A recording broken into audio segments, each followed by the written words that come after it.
And as Christians in Sokoto State resume their normal daily and weekly church activities, the leadership is calling on all faithful to be law-abiding and peace-loving at all times. The Christian Association of Nigeria (CAN) had last week suspended all church services across the state as a result of the violent protests by some youths over an alleged blasphemy, which eventually led to the death of a student, Ms. Deborah Samuel. Our News correspondent Awal Ibrahim monitored the situation in some churches in Sokoto and filed in this report. The Christians faithful did not attend church services last week for fear of being attacked as aftermath of the violent protest that erupted after the arrest of the killers of Deborah Samuel. Last Saturday's violent protest saw the destruction of churches as well as looting and burning down of many shops along the axis of the Sokoto Central Market. Christians were advised to stay away from their respective churches for fear of being attacked. But this Sunday, the churches are opened for worship and many worshippers are in attendance. The chairman of the Sokoto State branch of the Christian Association of Nigeria enjoins all Christians to be law-abiding and coexist peacefully with others. Our message is the message of Christ, the message of peace to our Christian brothers and sisters in Sokoto State and also other places in the world. Peace is the ultimate. In the same vein, Reverend Christian Ejar of the Cathedral Priest of Holy Trinity, Sokoto, is appealing to all leaders to be of good examples to the younger generation. So the message to the youth is that taking arms is not the way out. But dialogue, as we continue to labor in teaching them and giving them leadership, they'll try to know them more. So we, the leaders, must lead by example, because they will emulate from us. They look at us, our words, our utterances matters a lot. Worshippers like Esther and Oguchi Maitu are appealing to youths irrespective of tribal or religious affiliation to always focus their minds on issues that would promote peace and societal development. But the ultimate thing is we all worship one God. So the earlier everybody realizes that, the better for everybody, because if you check it properly, we are all family, we are brothers and sisters, and it takes black and white to bring out a very beautiful color. If you can see, if you are used to this parish before, the population you saw today in the church, this morning mass, it used to be more than that. You will see a kind of, some of the benches they are scanty, people are not much, and I'm sure it is because of this fear that they are still entertaining. Sokoto Metro Police is now relatively calm, but with security personnel stationed at some flash points within the metropolis. The Assistant Inspector General of Police in charge of Zone 10, Sani Dalijan, is advising people to be more vigilant and report all suspicious activities, movements and actions of persons and individuals to the nearest police station for immediate action. Awal Ibrahim, Arise News, Sokoto. Well, thank you, Awal, for that report. Well, for more on this, Associate Professor and News Analyst Sam Amadi is here to help us analyze the issue. Dr. Amadi, thank you so much for being here. Well, aside from Deborah Samuel, who unfortunately we lost due to accusations of blasphemy, days after, we've seen all sorts of accusations, both on social media and some people even being scared for their life. But the conversation tonight, let's talk about the validity, looking at the Constitution, for a country like Nigeria, which is sort of like a secular state going by our constitution. In modern day times, where is the place of blasphemy? Very good question. I mean, that's really what people should be thinking about. Why? First, blasphemy is like a slippery slope. You don't know what constitutes it and what does not constitute it. First, in many modern societies across Europe, everywhere, you don't have blasphemy as a crime except in Islamic republics. Not all of them, basically, those who claim that they're totally Islamic republic.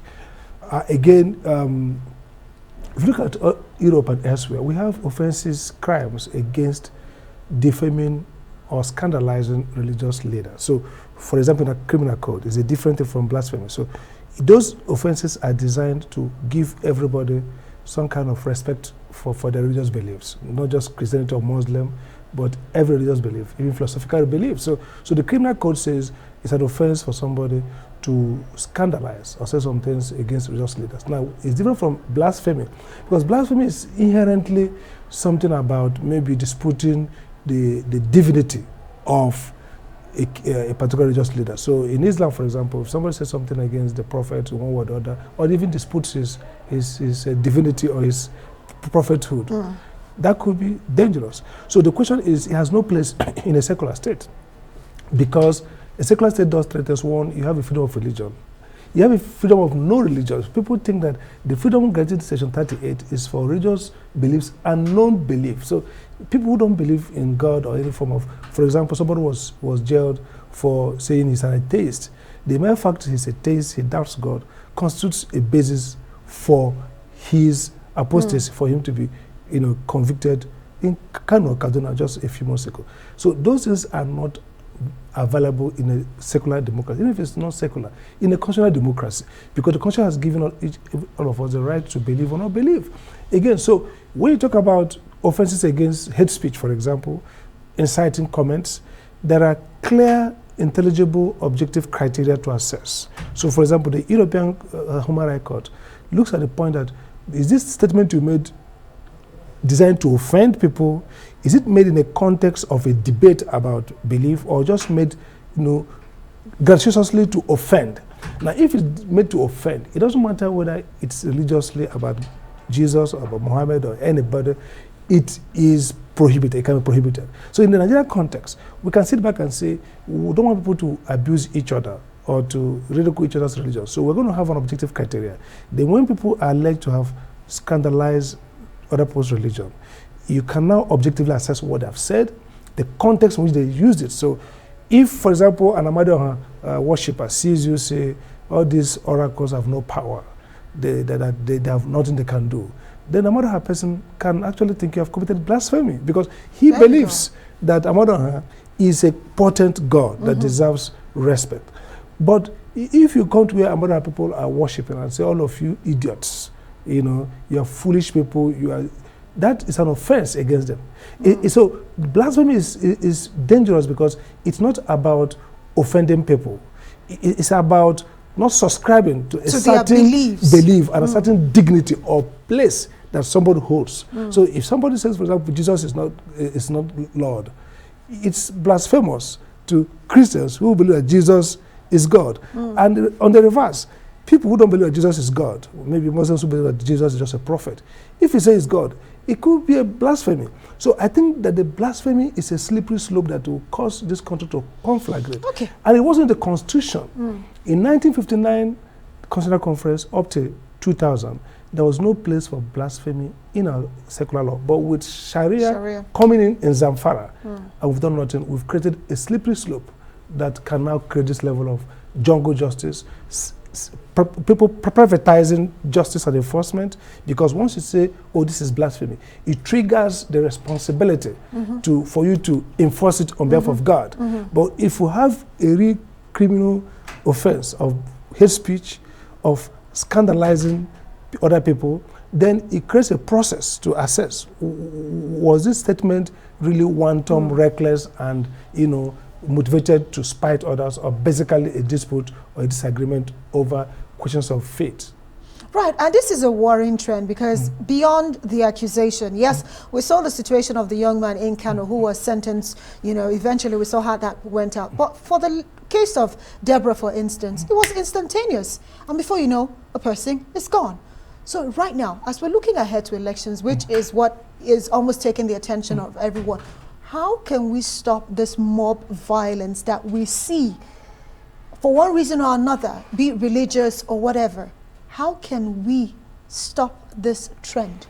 Absolutely. The whole basis of democracy is maintaining a social order to take us from the animal jungle life. So it rests on the police primarily. You see, jungle justice is a failure of justice system. Now look at what has happened in Sokoto. Look at the fact that it's been alleged that the police the police fired the charge of, maybe say inciting the public, civil disturbance. This is about homicide, about killing. Now, if even the civil disturbance is really not sticking as it stands from what we've been told. Okay, but that's even a gross violation of justice. I mean, for a police office to see somebody immolated, and then the charge you can frame the accused persons is civil disturbance, is the height of impunity and violation of human, of administration of justice. So what can solve the problem is, once we see this, both the governors of various states, the police institutions, the security institutions, and the leaders of all the religious groups, including the pagan religion, all religious groups, there must be a consensus to say, once people kill anybody for speech, whether blasphemous, whether it is inciting, whether it is disrespectful speech, without due process, meaning if an offense are committed, report to the police arrest the person, prosecute, look at the matter.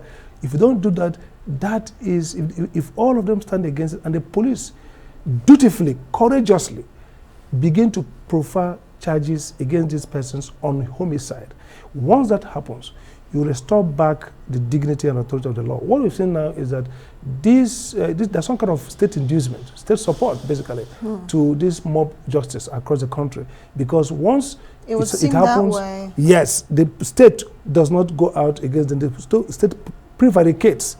They talk about, respect, like the president's speech was a no-no. Talk about, dignity for, no, this is not about religion. This is basically that we have to restore the authority of rule of law and the dignity of human life and the constitutionality of governance and action. So the moment we shift from protecting life and protecting the constitution to protecting religion, whether it's Christian, Islamic, pagan, whatever religion, we have missed the road. And so that's what's going to happen. So you won't be surprised the build up to the election if you see multiple of these jungle justice strike. Look at Bauchi. There's a lady on social media who has escaped because she feels she's threatened. And by the way, the problem of this is that individuals is hearsay. Hearsay evidence is not even. Who verifies if what this person says is blasphemous? I heard Amadi say this, and if you know it, people go on, storm at him, kill the person. So I think that is really the state has failed to really stamp authority. The first thing they must do is to charge the people the proper charge and forget about the religious connotation.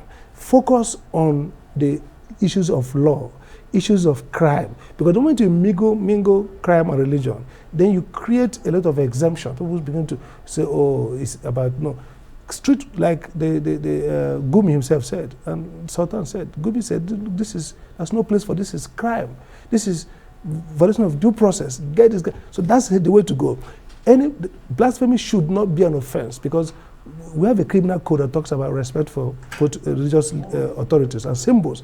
And criminal code and penal code says when people commit those crimes of disrespect, wanton disregard for other people's religious views, then there is an objective manner to try them, not for doctrinal basis, not because the scripture, the Bible, the Quran says so, but because they have behaved in a manner that could actually cause breach of peace, not to begin to charge people for offenses relating to whether they accept the divinity of any of the founders of religion. That's not the work of the state. Absolutely. Well, for a country that is, a secular modern state that has constitutional democracies, we need to live by the law. Thank you so much, Dr. Sam Amadi, for joining me tonight on the program.